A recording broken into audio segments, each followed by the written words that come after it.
Queridos e amados irmãos, paz do Senhor Jesus, amém? Graças a Deus o Senhor é bom e nos sustentou até aqui. Motivo de alegria poder nesta noite vir a este lugar e compartilhar algo do céu ao seu coração, né? Quero agradecer pelo convite, pelas portas abertas, pastor Moacir, toda a equipe pastoral, pastor Lucas, pastor João Luiz, pastor Manuel, pastor João Carlos, toda essa equipe que serve esta igreja. Eu quero louvar a Deus, como bem ao conselho desta igreja também, pelo consenso e pela oportunidade de ter a mim e a minha família nesta noite, para abençoar o seu coração com algo da parte de Deus. Você crê nisso? Amém? Graças a Deus. Deus tem inquietado o meu coração com um texto que por certo é muito conhecido da igreja, e nós vamos lê-lo já no nome de Jesus. Abra sua Bíblia no livro de Salmos 51. Não vou me ater às apresentações, né? O pastor Moacir já o fez, e com alegria nós usamos desse púlpito, do poder da fala, para juntos sermos impactados por aquilo que Deus não apenas vai liberar sobre nós, mas já está fazendo, porque o culto já está acontecendo. Aleluia. Salmo 51, graças a Deus. Trago o abraço da nossa querida igreja, da Segunda Renovada, aqui de Venceslau, nosso povo, no nome de Jesus. Os irmãos encontraram, amém? Sentado mesmo como você está, com temor, com reverência, os ouvidos cativos à leitura, nós vamos ler o Salmo 51 todo. E após a leitura, nós vamos fazer uma oração de entrega ao Senhor. E você mantenha a sua Bíblia aberta, por gentileza, não a feche, para que mediante as aplicações e aquilo que vamos reafirmar no nome do Senhor, você possa olhar para as Sagradas Escrituras e permitir que o Espírito de Deus alimente a sua alma. Salmo 51, a partir do verso de número 1, diz assim: compadece-te de mim, ó Deus, segundo a tua benignidade, e segundo a multidão das tuas misericórdias, apaga as minhas transgressões. Lava-me completamente da minha iniquidade e purifica-me do meu pecado. Pois eu conheço as minhas transgressões e o meu pecado está sempre diante de mim. Pequei contra ti somente, e fiz o que é mal perante os teus olhos, de maneiras que serás tido por justo no teu falar, e puro no teu julgar. Eu nasci na iniquidade, e em pecado me concebeu minha mãe. Eis que te comprazes na verdade, no íntimo e no recôndito me fazes reconhecer a sabedoria.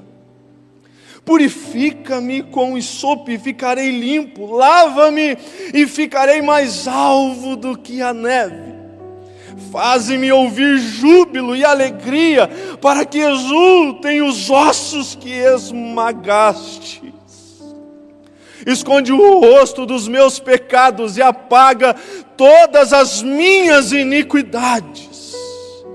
Cria em mim, ó Deus, um coração puro e renova dentro de mim um espírito inabalável. Não me repulses da tua presença, não me retires o teu Santo Espírito. Restitui-me a alegria da tua salvação e sustenta-me com um espírito voluntário. Então ensinarei aos transgressores os teus caminhos, e aos pecadores eles se converterão a ti. Livra-me dos crimes de sangue, ó Deus, Deus da minha salvação, e a minha língua exaltará a tua justiça. Abre, Senhor, os meus lábios, e a minha boca manifestará os teus louvores, pois não te comprazes em sacrifícios, do contrário eu te os daria, e não te agradas de holocaustos. Sacrifícios agradáveis a Deus são um espírito quebrantado, coração compungido e contrito, não desprezarás, ó Deus. Faze bem a Sião, segundo a tua bondade, a tua vontade, edifica os muros de Jerusalém. Então te agradarás dos sacrifícios de justiça, dos holocaustos e das ofertas queimadas, e sobre o teu altar se oferecerão novilhos. Feche os seus olhos. Todo-Poderoso Deus, Criador de todas as coisas, e que por meio do teu Filho tudo se sustém, tudo permanece ordenadamente. Ó Deus, nós te louvamos por essa noite, nós te louvamos por esse momento, esta reunião onde o teu povo aqui está, Senhor. Ó Deus, e tu és o centro e a motivação principal, e se não for, que assim seja, Senhor. Enquanto o Senhor alcança o nosso coração com poder e glória, mediante a tua voz revelada na tua palavra, faz o que ninguém pode fazer, alcança nossa alma, mesmo em meio às densas escuridões que tentam se enraizar e prevalecer. Ó Deus, que a tua luz brilhe em nós, que o impacto da tua santa palavra, que o teu evangelho cause em nós uma inquietação tão intensa, que possamos sair daqui, Senhor, propositados não com as coisas deste mundo, mas com as coisas eternas, com o Senhor. Seja o teu Espírito o nosso sustento, caminha no meio do teu povo e faz o que lhe apraz. Ó Rei da Glória, nós oramos e nos entregamos a Ti no nome de Jesus. Amém, meus irmãos? Graças a Deus. Posso tomar massagem?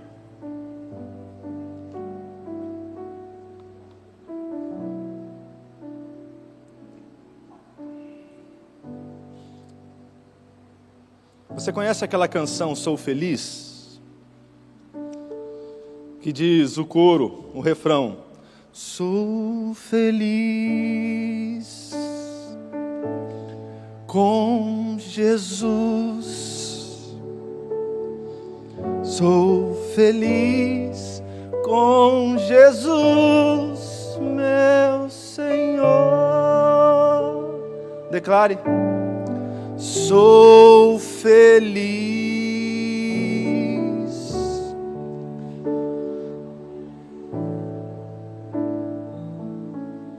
Sou feliz com Jesus, meu Senhor. Uma canção muito conhecida, não é verdade? E se olharmos apenas para esse trecho dessa canção que a gente acabou de entoar, de forma superficial, se dedicarmos esse olhar, nós podemos ter uma leve impressão, podemos ter aquele diagnóstico que quem escreveu esse hino poderia estar vivendo um momento muito especial e alegre da sua vida, não é verdade? Porque olha o que ele está dizendo: sou feliz com Jesus, sou feliz com Jesus, meu Senhor, não é verdade? A lógica humana, a ótica humana nos levariam para uma compreensão de que deve estar indo tudo muito bem com o autor desta canção nesse exato momento. Mas na verdade é que Rachel Spafford, advogado americano e presbítero da igreja presbiteriana, em 1873, escreveu estas palavras em um dos momentos mais difíceis e desafiadores da sua vida. Ele já tinha perdido grande parte dos seus negócios após um grande incêndio em Chicago. A sua vida profissional tinha sido abalada. Ele já havia perdido o seu único filho menino. Aí eles decidem, como família, irem até a Europa, e por conta de um compromisso, Rachel precisa ficar em Chicago. Então Ana, a sua esposa, segue com suas 4 filhas em direção à Europa. E numa madrugada, um navio que elas estavam colide com um outro navio. Em apenas 12 minutos, existe um grande naufrágio onde 226 pessoas morrem. Entre elas, as 4 filhas do casal, ficando apenas 90 sobreviventes nessa tragédia. Ana, sua esposa, segue resgatada até um lugar seguro e manda uma mensagem ao seu marido dizendo: salva, porém, só. Rachel Spafford toma o próximo navio e vai ao encontro de sua esposa, quebrado. E quando o navio que ele está passando próximo ao local onde aconteceu o acidente, ele é avisado. E então ali naquele lugar, onde as suas 4 filhas morreram, ele é tomado por muita emoção da parte de Deus. Ele corre para a cabine e escreve estas palavras: se paz a mais doce me deres gozar, se dor a mais forte sofrer, ó, seja o que for, tu me fazes saber que feliz com Jesus sempre sou. E aí o coro da canção é: sou feliz com Jesus, sou feliz com Jesus, meu Senhor. Que condição, humanamente falando, queridos, teríamos força para declarar tais palavras em tamanhas circunstâncias? Humanamente falando, quais condições, da onde arrancaríamos vigor, força para declarar uma canção como essa, se não fosse pela ação de Deus e pela presença do seu Santo Espírito em nós? A versão original desta canção ainda acrescenta dizendo: vai tudo bem com a minha alma. Só quem realmente conhece a Jesus e tem um relacionamento profundo com Ele é capaz de expressar estas palavras em um momento tão difícil como esse. Com a presença de Deus, meus queridos irmãos, povo de Deus, o pobre para este mundo é rico. Sem essa presença, o mais rico e abastado se torna pobre e miserável. Com o Espírito Santo em nossas vidas, nós somos os mais ricos desta terra. Sem o Espírito Santo de Deus, os mais ricos e abastados deste mundo são os mais pobres. Você crê nisso, amém? Salmo 51, que nós lemos nesta noite, como eu disse, um salmo muito conhecido, uma confissão e arrependimento do salmista Davi. Só que não poderíamos olhar apenas para esse salmo de forma isolada, desrespeitando o seu contexto, o que de fato está acontecendo por trás disso tudo, que leva Davi a declarar tais palavras. E o contexto desse salmo, ele está baseado exclusivamente sobre o escrito de 2 Samuel, capítulo de número 2, dos versos 1 ao 15. Está uma tarefa de casa para você ler depois, na hora que você chegar na sua casa. Leia, para você acrescentar a tudo que nós vamos dizer nesta noite. 2 Samuel, capítulo 12, verso 1 ao 15. É o registro da agonia externada de Davi, mediante a chegada de um profeta, chamado profeta Natã, enviado por Deus a Davi após o seu terrível crime de adultério, seguido ainda pelo assassinato planejado. O contexto anterior, especificamente o capítulo 11 de 2 Samuel, vai nos dizer que é um momento em que os reis daquele momento, naquele contexto, eles se direcionavam às guerras. O capítulo de número 11 começa a nos dizer isso. É tempo dos reis estarem em guerra. E Davi não foi. Mandou a Joabe no seu lugar com os seus servos. Ficou no seu palácio, na casa real, ele está ali. E é exatamente nesse momento em que o texto bíblico vai continuar nos dizendo que numa tarde, Davi, ali no terraço do seu palácio, ele avista com os seus olhos Betseba, mulher do seu soldado fiel Urias. Davi viu Betseba, Davi cobiçou Betseba, Davi adulterou com Betseba, porque manda buscá-la para trazer até ele, e ele se deita com ela, se relaciona com ela. Após isso, Davi mandou matar Urias, marido de Betseba, de forma planejada, de forma arquitetada. Davi então casa-se com Betseba, a fim de tentar esconder, abafar o seu pecado. Davi, envolto a muitos sentimentos em decorrência de tudo isso, do seu recente pecado, ele passa a usar de estratégias além, para tentar encobrir de fato o seu pecado. Mas eu quero pontuar algumas coisas aqui. Primeiro, logo após o seu pecado de adultério com a mulher do seu soldado Urias, estando em guerra, e agora com a notícia que Betseba dá a Davi dizendo: estou grávida. E agora? A notícia chega para Davi como consequência do quê? De um adultério. Davi se depara com um grande dilema agora. Agora, como diz, o jargão, descasque esse abacaxi. O que você vai fazer agora com essa situação? E aí, Davi, diante dos seus intentos e pensamentos, ele pensa: o marido dela não estava em casa. A guerra não tinha previsão de terminar logo. E se a gravidez se tornasse evidente, a barriga começar a crescer, e o marido fora de casa, isso seria um grande transtorno. E tal situação iria acabar chegando em quem? Em Davi. Então sua primeira estratégia foi dar um tipo de férias para Urias, que era marido de Betseba. Uau, diríamos que rei generoso, não é verdade? Mandou o seu soldado parar a guerra e voltar para casa.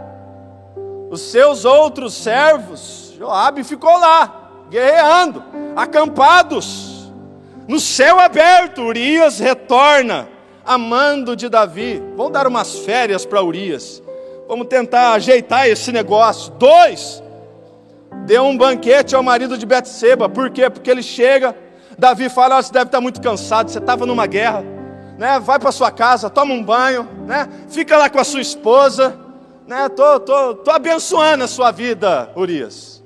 Urias sai da presença do rei e fica na porta do palácio, junto com outros homens. A notícia chega para Davi dizendo: Urias não foi para casa. Ele chega: moço, por que você não foi para tua casa, homem?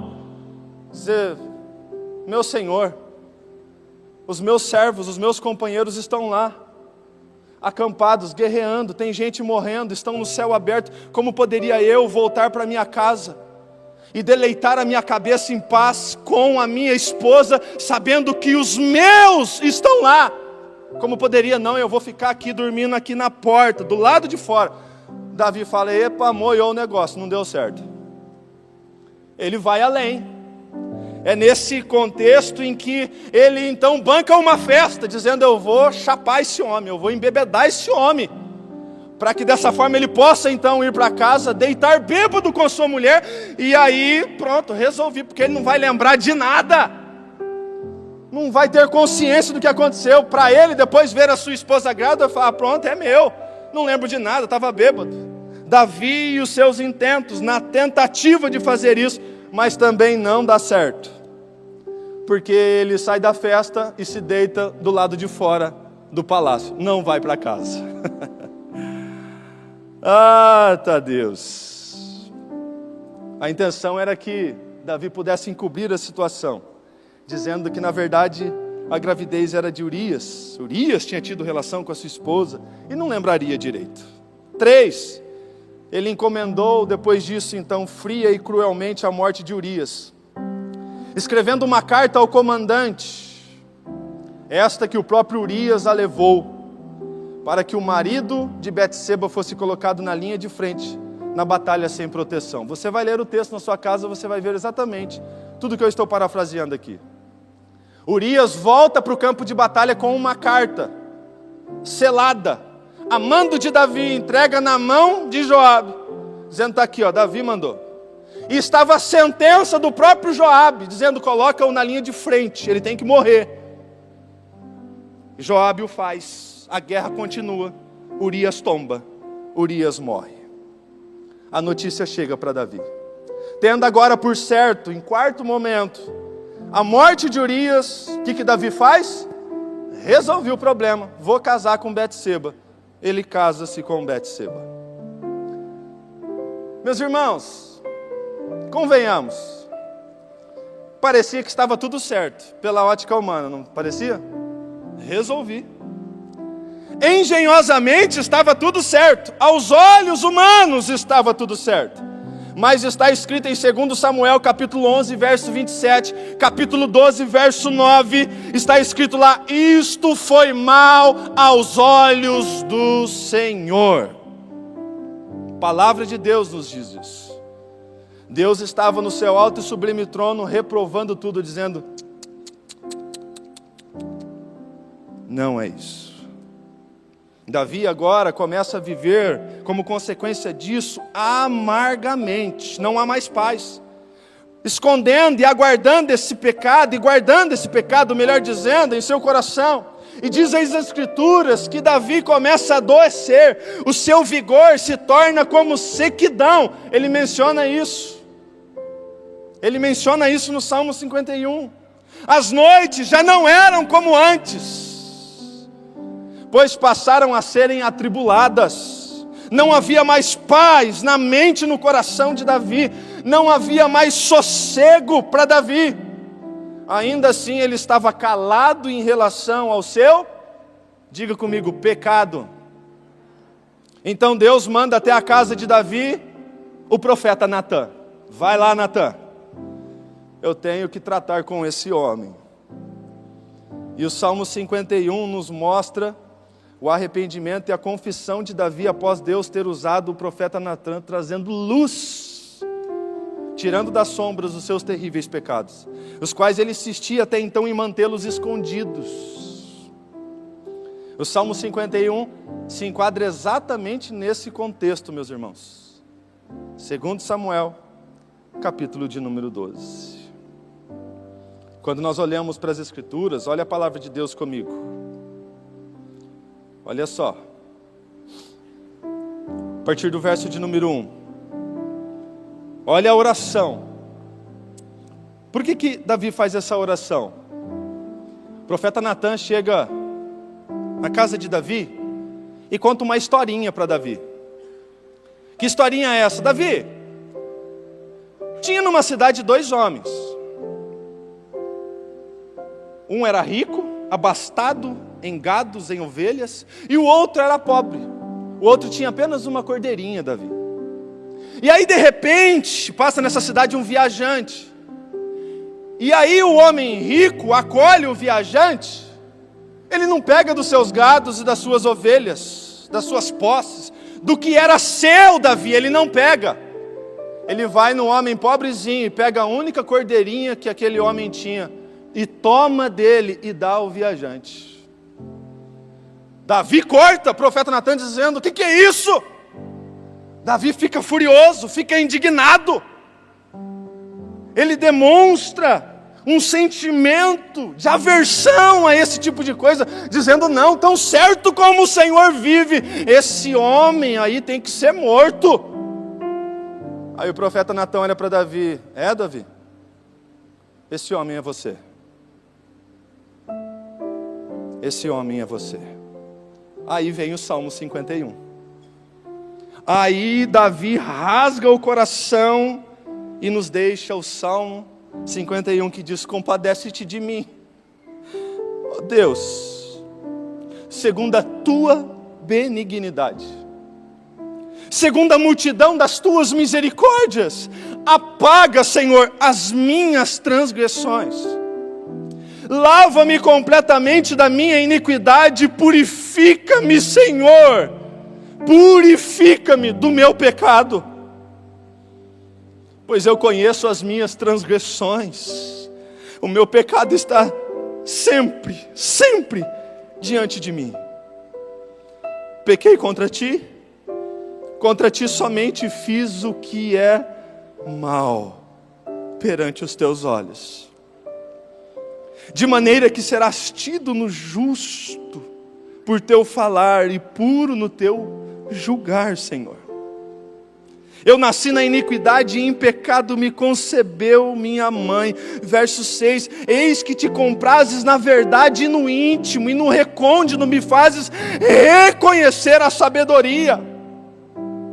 Purifica-me com esopo e ficarei limpo, lava-me e ficarei mais alvo que a neve, faze-me ouvir júbilo de alegria, para que exultem os meus ossos, os ossos que tu esmagastes. Esconde o rosto dos meus pecados e apaga todas as minhas iniquidades. Verso 10, cria em mim, ó Deus, um coração puro e renova dentro de mim um espírito inabalável. Verso 11, não me repulses da tua presença, nem me retires o teu Santo Espírito.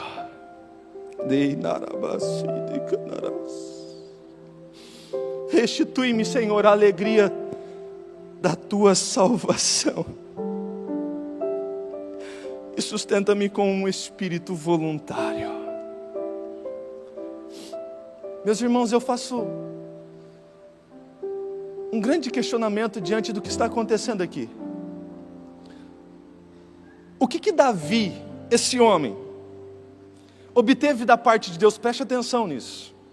O que Davi obteve da parte de Deus, que em um momento tão terrível, que em um momento tão esmagador para uma realidade humana, enquanto homem, enquanto ser humano, ele ainda assim se lança diante de Deus e faz ao Senhor um único pedido. E que pedido é esse, meus irmãos? Verso 11, não me retires o teu espírito, não me apartes da tua presença. O que está em jogo aqui, meus irmãos? Quando a gente olha para a história de Davi, a gente entende que Davi foi um grande adorador, não é verdade? Davi, ele foi um grande rei, um valente, um poderoso homem naquilo que fazia. Porém, fracassou no lugar onde nunca deveria ter fracassado, dentro de casa.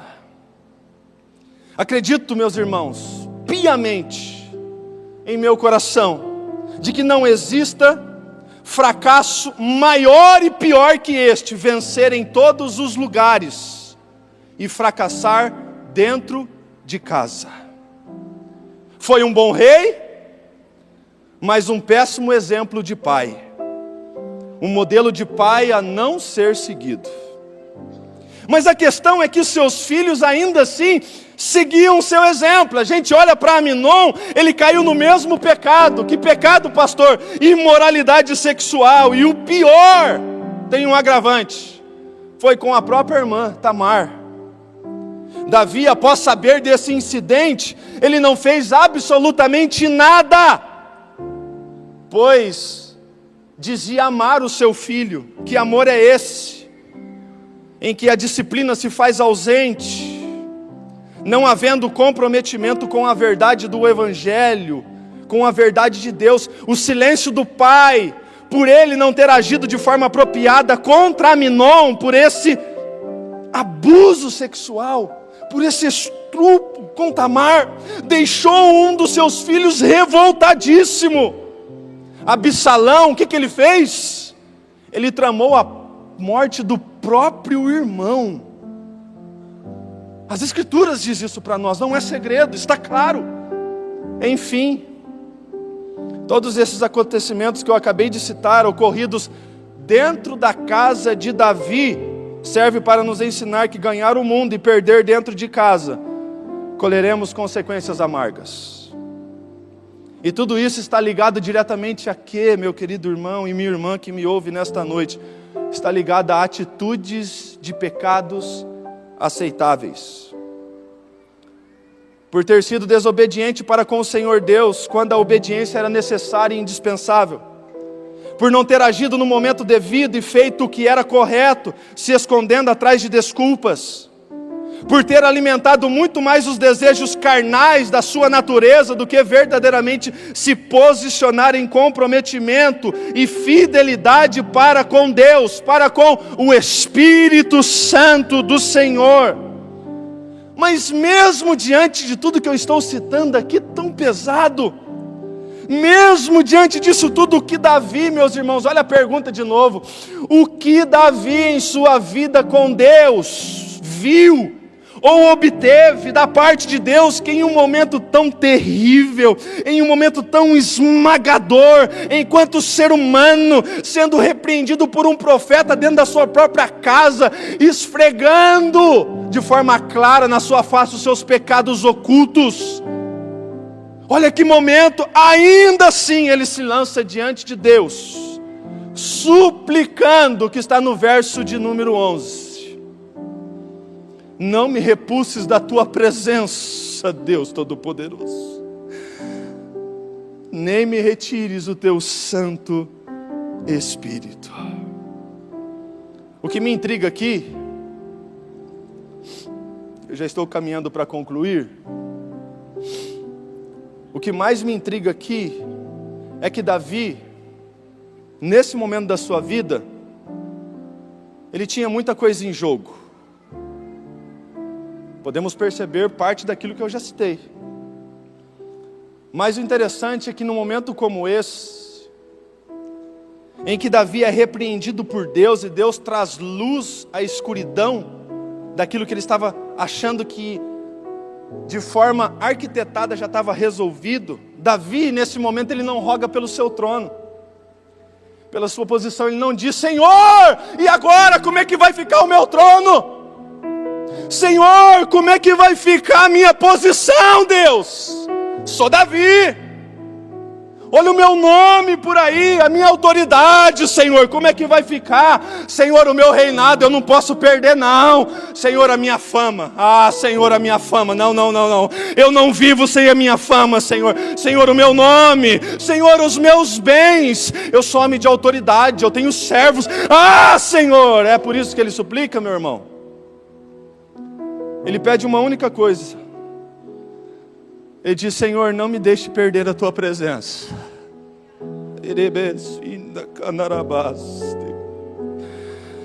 O que Davi está nos ensinando, meus irmãos, é o seguinte: Senhor, eu posso nesse mundo perder tudo, mas é impossível viver sem o Senhor na minha vida. Nesse momento de colheita sobre aquilo que eu fiz, mesmo mediante arrependimento e o teu perdão, Senhor, mas eu estou colhendo o que eu fiz. Davi, ele não roga por tudo que envolvia a sua vida neste mundo, sendo quem era, ele só pede uma coisa, ele diz: Senhor, eu só não vivo sem a tua presença, não aparte de mim o teu Espírito. E hoje, meus irmãos, há uma multidão de pessoas espalhadas pelas igrejas, no nosso solo, que sacrificam muitas das vezes a comunhão com o Espírito premeditadamente por um adultério. Sacrificam premeditadamente a comunhão com o Espírito por um ato de fornicação, ou por quaisquer outros momentos passageiros de prazer, a fim de satisfazerem os desejos da própria carne. Aqueles que vivem uma vida de mentiras aceitáveis, outros se corrompem com propostas simplesmente para obterem coisas através de meios ilegítimos. Com isso, o Espírito Santo vai sendo deixado de lado. É literalmente abandonado aos cantos, aos escanteios da nossa vida, a fim de que os nossos intentos carnais sejam alcançados e satisfeitos. E o mais trágico nisso tudo, sabe qual é? É que não há Salmo 51 na vida de muitos, não há arrependimento, que é o divisor de águas na nossa vida. Queda temos, erros temos, falhas todos nós. Quem é perfeito? Quem é que não erra? Quem é que não tropeça? Quem é que não é limitado? Quem é que não é vulnerável? Quem é que não é frágil? Tem alguém aqui que é a Supergirl? Ou o Homem de Ferro? Né? O Superman? Me passa essa receita aí. Porque a vida bate, meu irmão. E bate e não bate pouco não. A diferença é o arrependimento. É entender que na nossa vida precisa ter Salmo 51, precisa ter confissão e há arrependimento. E não há no coração de muitos isso. A verdade é que nossa vida é bombardeada por momentos circunstanciais. Talvez, se você tivesse a oportunidade para testemunhar, você falaria um pouco disso. Pastor, estou passando numa prova, estou sendo esmagado nesse momento, só Deus para me sustentar, pastor. Bem-vindo. Bem-vindo à realidade. O Evangelho não é um tapete de brigadeiro que a gente passa ileso das circunstâncias. Essa é a vida. Muitas circunstâncias nós enfrentamos, nós enquanto cristãos, meus irmãos, nós temos que lidar com muitas adversidades decorrentes de nossas próprias limitações. Reconheça isso, nós somos imperfeitos. Por melhor que possamos fazer, por melhor que possamos ser, nós somos imperfeitos. E além de termos que travar uma guerra constante contra a gente mesmo, contra a nossa própria carne, entenda uma coisa: além dos pecados que cometemos, há também as tempestades externas à nossa vida. As coisas que nos rodeiam, que nos ferem.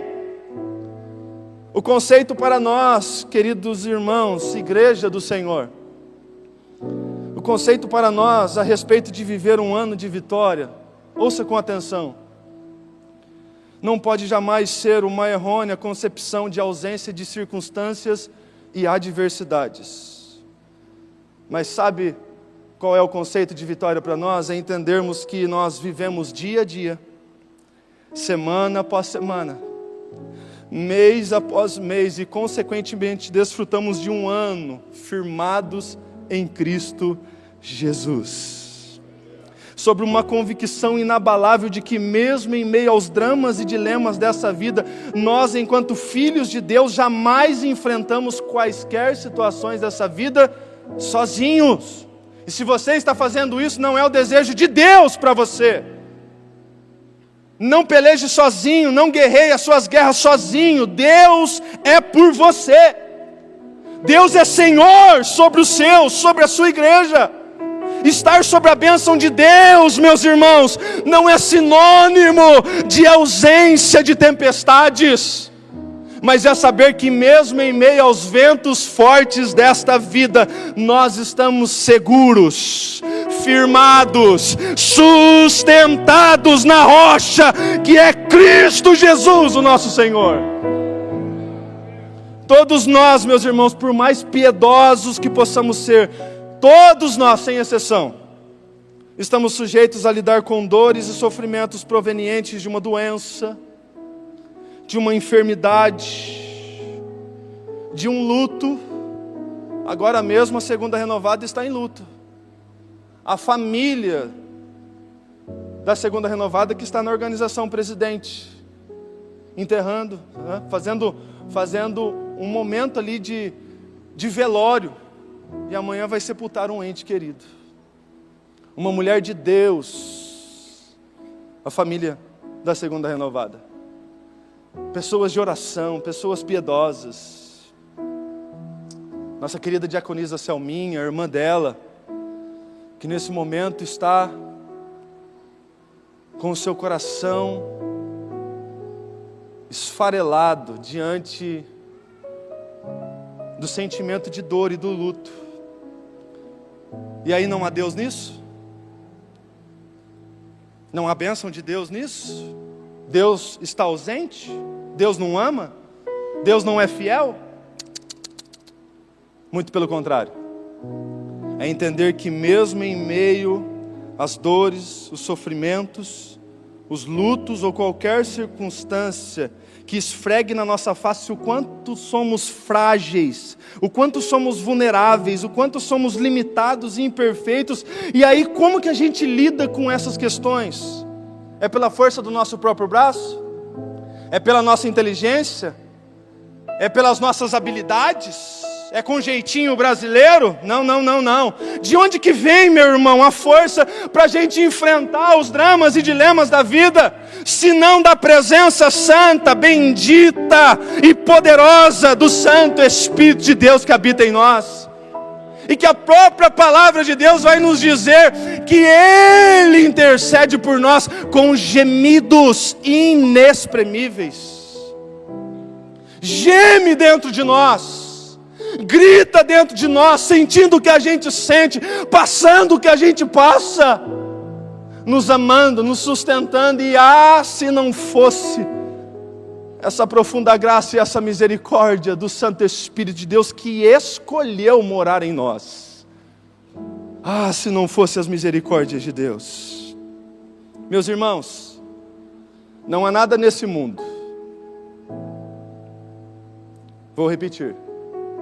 Não há nada nesse mundo, por mais valioso e importante que possa ser e ocupe determinados espaços em nossos corações, nada, eu vou reforçar, absolutamente nada desse mundo pode ser mais importante, significativo ou valioso do que a presença de Deus em nós. Nossos maiores esforços e sacrifícios devem ser, a fim de quê? Devem ser em amar, preservar e zelar, regando com profunda comunhão e intimidade a nossa vida com o Senhor. O que é que Davi, no decorrer de sua vida com Deus, viu? O que é que ele recebeu de Deus? Que marca foi essa que Davi obteve da parte de Deus, que em um momento que ele está passando como esse, está esmagando Davi, é terrível para Davi, ele ainda assim se lança diante de Deus e não pede por trono, não pede por dinheiro, não pede por fama, não pede pela autoridade, não pede pela preservação do seu nome, não pede por nada disso. Davi simplesmente se lança diante de Deus, podendo pedir qualquer outra coisa, ou tratando qualquer outra coisa como valioso na sua vida. Ele simplesmente se lança diante de Deus, Senhor, dizendo: Senhor, eu já entendi, e agora? Não tem para onde correr mesmo, não é verdade? Mas eu só te peço pela tua misericórdia uma única coisa, porque eu sei que haverão percas, Senhor, mas só não retires de mim o teu Espírito.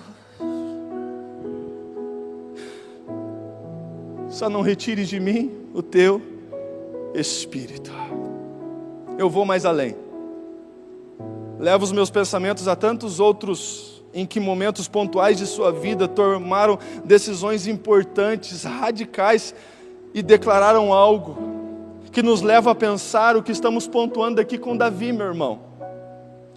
Eu fico olhando para Paulo, o que é que Paulo viu? O que é que Paulo obteve em sua vida com Cristo? Começando pelo seu encontro com a presença de Jesus na estrada de Damasco, ainda sendo chamado Saulo. Este Paulo, que em um determinado momento mesmo declara: considero tudo como perca, tudo como refúgio, tudo virou o resto, Senhor, por amor de Cristo Jesus. O que é que João viu, meu irmão, naquela ilha de Patmos?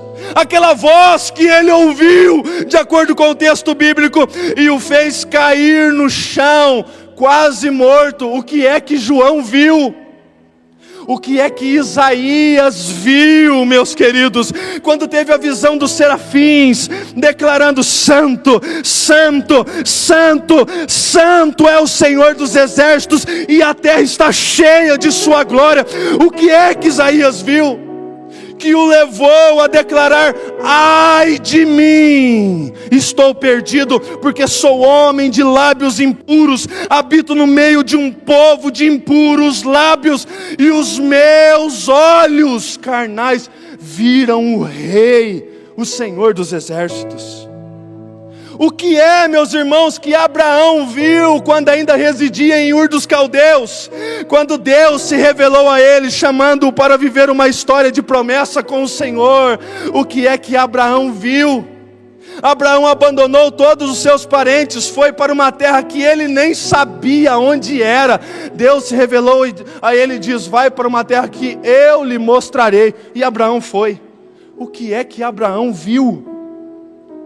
O que é que apareceu dentro daquela fornalha de Nabucodonosor, ali na Babilônia, aquecida 7 vezes mais do que de costume, e jogaram lá dentro Ananias, Misael, Azarias, Sadraque, Mesaque e Abednego, conhecidamente, para morrerem?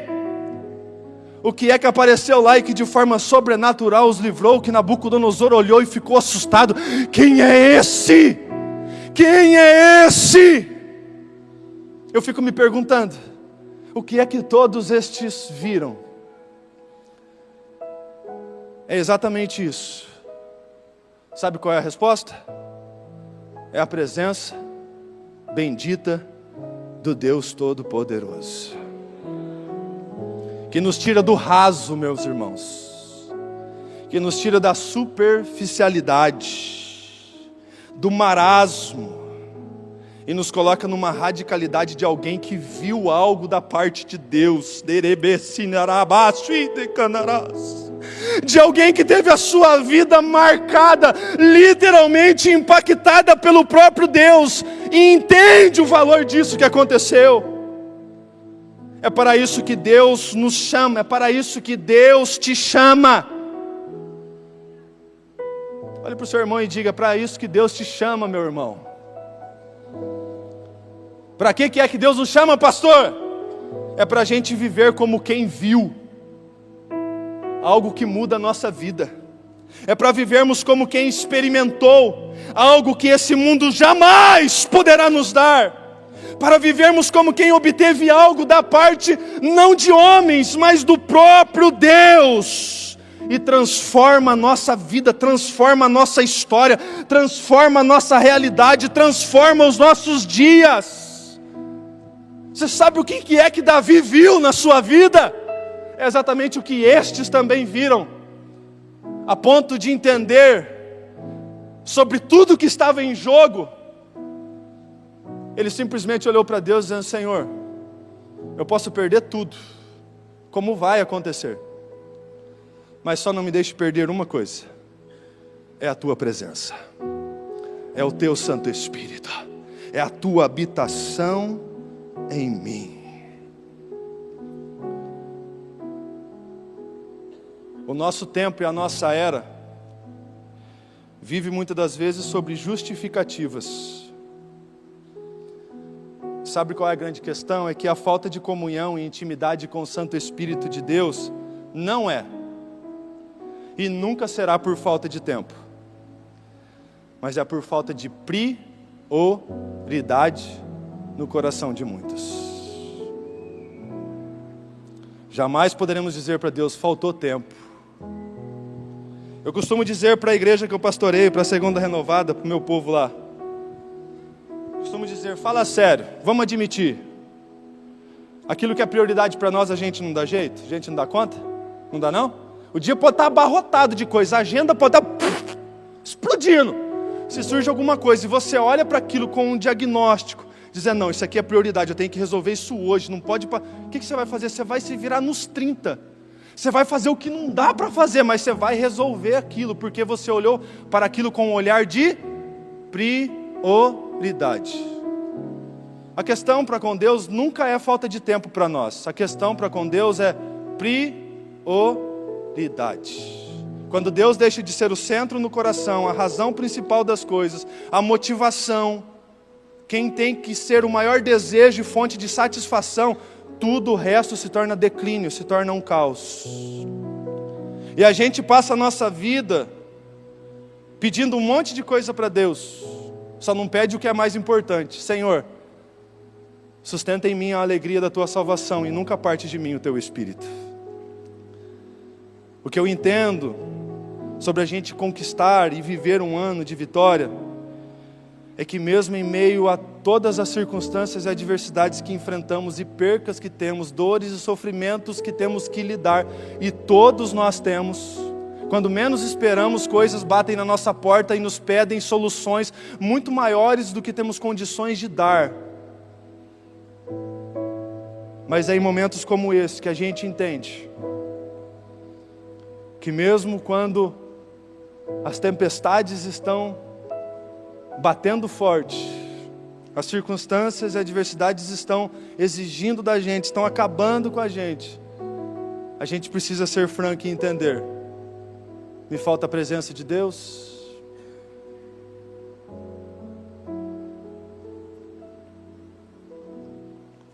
Deus está comigo,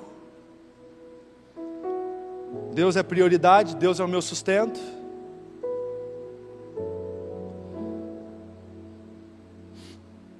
Às vezes a gente aceita perder tanta coisa a fim de ganhar outras. A gente sacrifica por tanto e faz tanto, e tudo que a gente faz sobre a ótica humana e a perspectiva desse mundo, a gente não o faz com a mesma intensidade para com o Senhor. Se coloque de pé em nome de Jesus. Seja franco com você nessa noite. A vida vai dar as suas pancadas. Haverão circunstâncias, haverão adversidades, haverão dores. Haverão sofrimentos, haverão lutos, haverão percas. Isso faz parte da vida. Mas a grande questão é que só existe uma coisa que a gente não é capaz de viver sem. É o próprio Deus. A grande questão nisso aqui é que muitas das vezes pedimos tanto para Deus, pedimos tanto, Senhor me dá isso, Senhor me dá aquilo, Senhor eu quero isso outro, Senhor eu quero aquilo outro, e não há nada de errado nisso, meu irmão, porque a quem a gente não vai pedir se não for o próprio Deus? É Ele que a gente tem que lançar as nossas petições. Mas a grande questão é que muitas das vezes estamos vivendo uma vida frenética e desejando muito mais o mundo do que o próprio Deus. A gente passa a pensar que, na verdade, tudo que a gente precisa é obter sucesso, realização, conquistas, e quando na verdade o Evangelho nos diz que Deus não está preocupado em a gente ficar obtendo o nosso próprio sucesso, mas Deus está preocupado com a nossa fidelidade, porque sucesso quem nos dá é o Senhor. O resultado do que fazemos, quem nos concede é o Senhor. O que Ele espera da gente é fidelidade. Permaneça em mim, ame a mim mais do que qualquer coisa, deseje a mim mais do que qualquer coisa, se renda a mim mais do que qualquer coisa, deseje a mim mais do que qualquer coisa, clame por mim mais do que qualquer coisa, busque a mim, se sacrifique por mim mais do que qualquer outra coisa.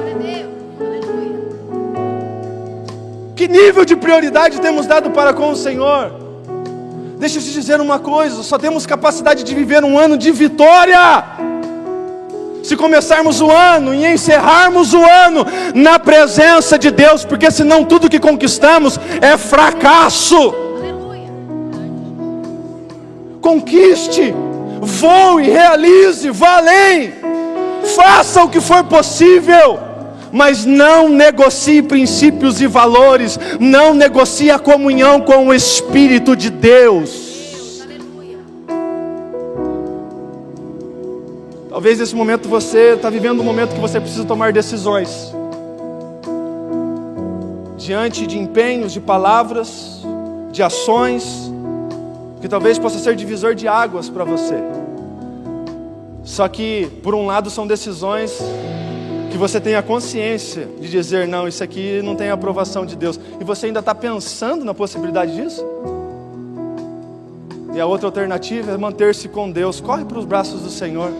O que Ele tem para te dar é muito mais belo, maravilhoso e satisfatório do que o mundo te oferece para te corromper, para te destruir, para acabar com você, para pisar em cima de você. O Espírito Santo de Deus tem que valer mais, ser mais importante, significar mais do que qualquer outra coisa para nós nesse mundo. Lance os seus sonhos, os seus projetos, os seus planos, lance tudo diante do Senhor, porque é a Ele quem temos que fazer isso. Mas entenda uma coisa, a presença de Deus vale mais do que qualquer coisa.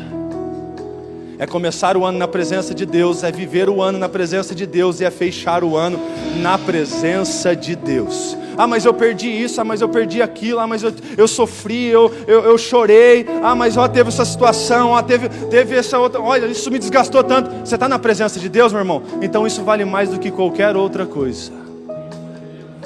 Traga o Salmo 51 para a sua vida nesta noite. Não apartes de mim, Senhor, o teu Espírito. No nome de Jesus. Vamos ministrar a última canção? Feche seus olhos.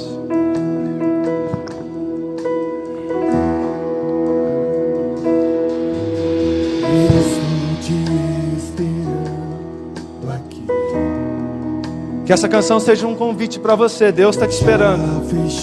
Quer fazer um compromisso com Deus? Dentre tantos votos que fazemos com Deus, esse é o melhor. Em honrar a Deus e ter Deus como primazia na nossa vida. É dizer para Deus nessa noite de forma franca: Senhor, me ensina a tratar o teu Espírito como vale mais do que qualquer outra coisa. Talvez você está vivendo uma vida estagnada. Você vê acontecendo com fulano, beltrano. Nossa, está acontecendo lá com o irmão, está acontecendo com outro irmão. Olha, está acontecendo e comigo não está acontecendo nada. Por que será, meu irmão? O que há de errado? Quais as decisões que nós temos tomadas diante do Senhor? Faça um voto com o Senhor nesta noite. Realizar os seus sonhos, realizar os seus projetos, obter conquistas na presença de Deus. Sele o teu coração e a tua mente no altar de Deus, entendendo, Espírito de Deus, tu vale mais do que qualquer outra coisa. Eu te quero mais do que qualquer outra coisa. Não abro mão de ti por nada nesse mundo.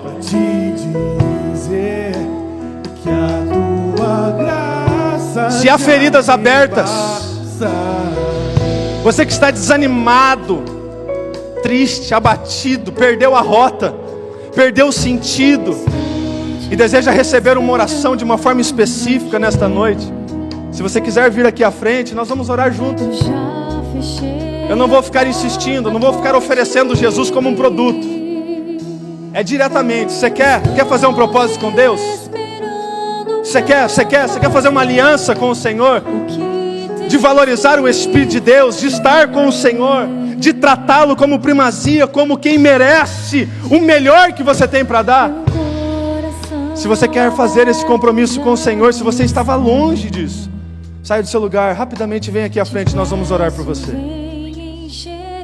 Enquanto o ministério de louvor adora o Senhor, aquece o nosso coração. Se você vir aqui, você vai receber oração com imposição de mãos. Faça esse compromisso com o Senhor nesta noite. Os presbíteros, por gentileza, se puder me auxiliar, a liderança. Há algo sobrenatural acontecendo aqui nesta noite. Há um marco na vida dessas pessoas nessa noite. Não há nenhuma decisão que seja mais importante do que essa. Não há nenhuma decisão que seja mais importante do que essa, que pese mais do que isso para nós. Não há. Não há nada que você compre, não há nada que você venda, não há nada que você conquiste, não há nenhuma realização que pese mais do que isso aqui. De olhar para Deus e dizer: Senhor, Senhor, Não apartes de mim o teu Espírito, não retires de mim a tua presença.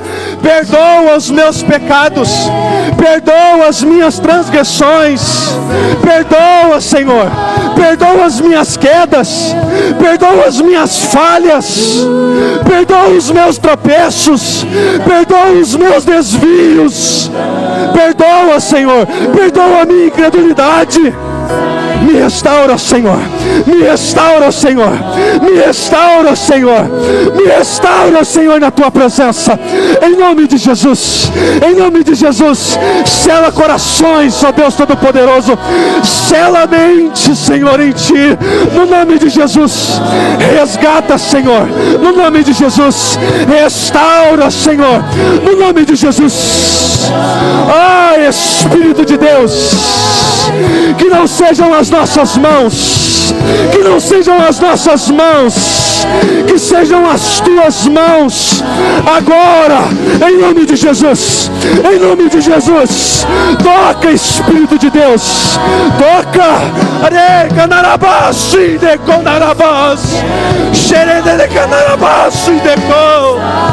Aleluia, aleluia.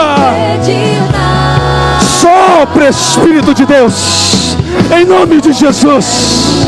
Restaura, resgata, renova, faz tudo novo.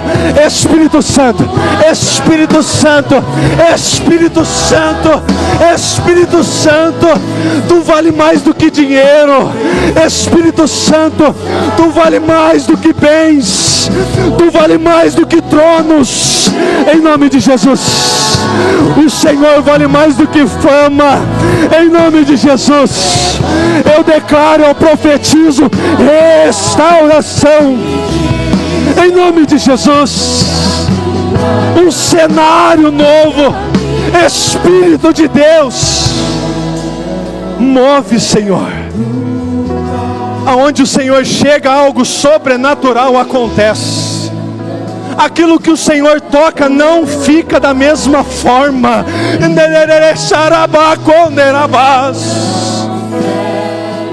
Ah, Espírito de Deus, no nome de Jesus, Senhor. Ah, Espírito Santo.